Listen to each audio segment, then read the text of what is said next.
أَوَمَنْ كَانَ مَيْتًا فَأَحْيَيْنَاهُ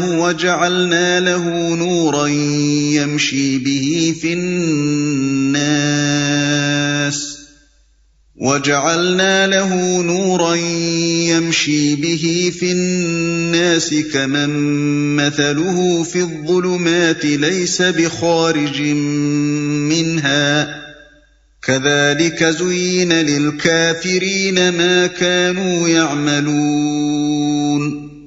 کیا وہ شخص جو پہلے مردہ تھا پھر ہم نے اسے زندگی بخشی اور اس کو وہ روشنی عطا کی جس کے اجالے میں وہ لوگوں کے درمیان زندگی کی راہ طے کرتا ہے، اس شخص کی طرح ہو سکتا ہے جو تاریکیوں میں پڑا ہوا ہو اور کسی طرح ان سے نہ نکلتا ہو؟ کافروں کے لیے تو اسی طرح ان کے اعمال خوشنما بنا دیے گئے ہیں۔ کیا وہ شخص جو پہلے مردہ تھا پھر ہم نے اسے زندگی بخشی؟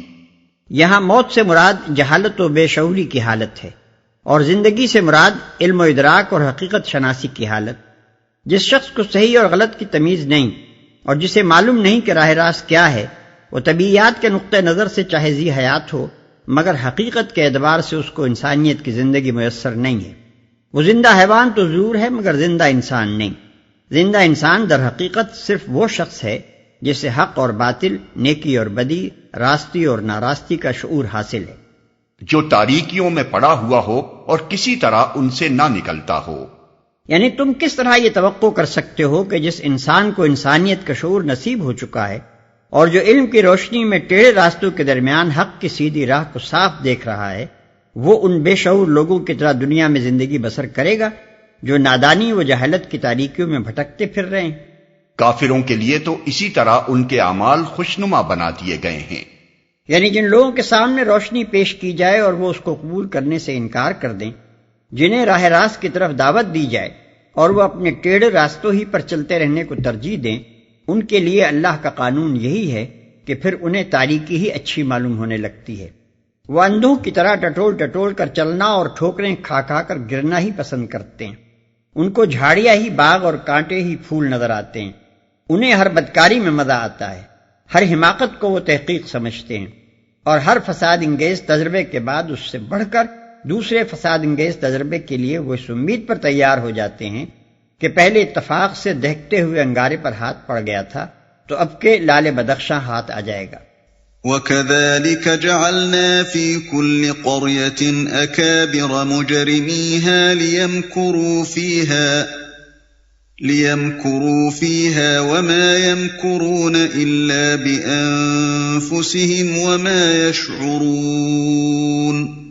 اور اسی طرح ہم نے ہر بستی میں اس کے بڑے بڑے مجرموں کو لگا دیا ہے کہ وہاں اپنے مکر و فریب کا جال پھیلائیں۔ دراصل وہ اپنے فریب کے جال میں آپ پھنستے ہیں مگر انہیں اس کا شعور نہیں ہے۔ وَإِذَا جَاءَتْهُمْ آيَةٌ قَالُوا لَن نُّؤْمِنَ حَتَّى نُؤْتَىٰ مِثْلَ مَا أُوتِيَ رُسُلُ اللَّهُ أَعْلَمُ حَيْثُ يَجْعَلُ رِسَالَتَهُ سَيُصِيبُ الَّذِينَ أَجْرَمُوا صَغَارٌ عِندَ اللَّهِ وَعَذَابٌ شَدِيدٌ بِمَا كَانُوا يَمْكُرُونَ۔ جب ان کے سامنے کوئی آیت آتی ہے تو وہ کہتے ہیں ہم نہ مانیں گے جب تک کہ وہ چیز خود ہم کو نہ دی جائے جو اللہ کے رسولوں کو دی گئی ہے۔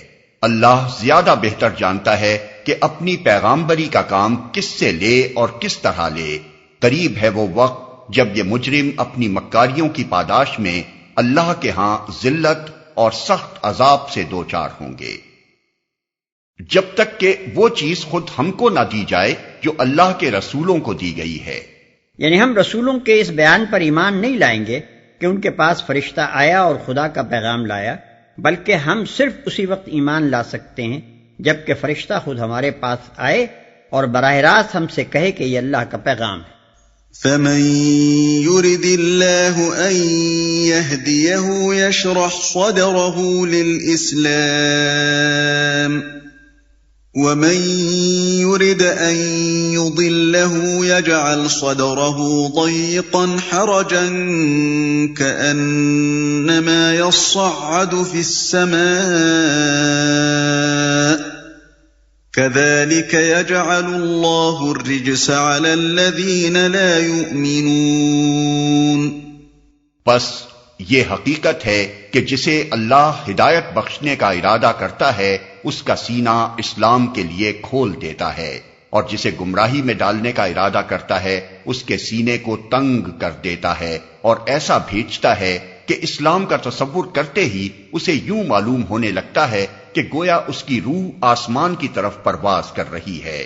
اس طرح اللہ حق سے فرار اور نفرت کی ناپاکی ان لوگوں پر مسلط کر دیتا ہے جو ایمان نہیں لاتے. اس کا سینہ اسلام کے لیے کھول دیتا ہے. سینہ کھول دینے سے مراد اسلام کی صداقت پر پوری طرح مطمئن کر دینا اور شکوک و شبہات و تذبذب و تردد کو دور کر دینا ہے. وَهَذَا صِرَاطُ رَبِّكَ مُسْتَقِيمًا قَدْ فَصَّلْنَا الْآيَاتِ لِقَوْمٍ يَذَّكَّرُونَ. حالانکہ یہ راستہ تمہارے رب کا سیدھا راستہ ہے اور اس کے نشانات ان لوگوں کے لیے واضح کر دیے گئے ہیں جو نصیحت قبول کرتے ہیں. لَهُمْ دَارُ السَّلَامِ عِندَ رَبِّهِمْ وَهُوَ وَلِيُّهُمْ بِمَا كَانُوا يَعْمَلُونَ. ان کے لیے ان کے رب کے پاس سلامتی کا گھر ہے اور وہ ان کا سرپرست ہے اس صحیح طرز عمل کی وجہ سے جو انہوں نے اختیار کیا.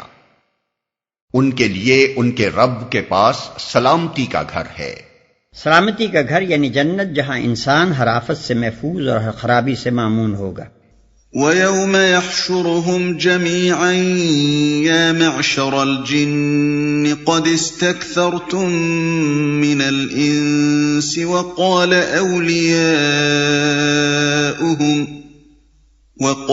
أَوْلِيَاؤُهُم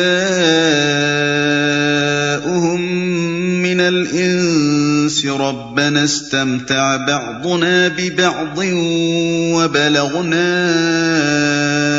أَجَلَنَا الَّذِي أَجَّلْتَ لَنَا قَالَ النَّارُ مَثْوَاكُمْ خَالِدِينَ فِيهَا إِلَّا مَا شَاءَ اللَّهُ إِنَّ رَبَّكَ حَكِيمٌ عَلِيمٌ. جس روز اللہ ان سب لوگوں کو گھیر کر جمع کرے گا اس روز وہ جنوں سے خطاب کر کے فرمائے گا، اے گروہ جن، تم نے تو نوع انسانی پر خوب ہاتھ صاف کیا. انسانوں میں سے جو ان کے رفیق تھے وہ عرض کریں گے، پروردگار ہم میں سے ہر ایک نے دوسرے کو خوب استعمال کیا ہے، اور اب ہم اس وقت پر آ پہنچے ہیں جو تو نے ہمارے لیے مقرر کر دیا تھا. اللہ فرمائے گا، اچھا اب آگ تمہارا ٹھکانہ ہے، اس میں تم ہمیشہ رہو گے. اس سے بچیں گے صرف وہی جنہیں اللہ بچانا چاہے گا. بے شک تمہارا رب دانا اور علیم ہے. اس روز وہ جنوں سے خطاب کر کے فرمائے گا، یہاں جنوں سے مراد شیاطین جن ہیں. ہم میں سے ہر ایک نے دوسرے کو خوب استعمال کیا ہے. یعنی ہم میں سے ہر ایک نے دوسرے سے ناجائز فائدے اٹھائے، ہر ایک دوسرے کو فریب میں مبتلا کر کے اپنی خواہشات پوری کرتا رہا ہے. بے شک تمہارا رب دانا اور علیم ہے. یعنی اگرچہ اللہ کو اختیار ہے کہ جسے چاہے سزا دے اور جسے چاہے معاف کر دے، مگر یہ سزا اور معافی بلا وجہ معقول مجرد خواہش کی بنا پر نہیں ہوگی، بلکہ علم اور حکمت پر مبنی ہوگی. خدا معاف اسی مجرم کو کرے گا جس کے متعلق وہ جانتا ہے کہ وہ خود اپنے جرم کا ذمہ دار نہیں، اور جس کے متعلق اس کی حکمت یہ فیصلہ کرے گی کہ اسے سزا نہ دی جانی چاہیے. وَكَذَلِكَ نُوَلِّي بَعْضَ الظَّالِمِينَ بَعْضًا بِمَا كَانُوا يَكْسِبُونَ. دیکھو اس طرح ہم آخرت میں ظالموں کو ایک دوسرے کا ساتھی بنائیں گے اس کمائی کی وجہ سے جو وہ دنیا میں ایک دوسرے کے ساتھ مل کر کرتے تھے. یعنی جس طرح وہ دنیا میں گناہ سمیٹنے اور برائیوں کا اکتساب کرنے میں ایک دوسرے کے شریک تھے، اسی طرح آخرت کی سزا پانے میں بھی وہ ایک دوسرے کے شریک حال ہوں گے.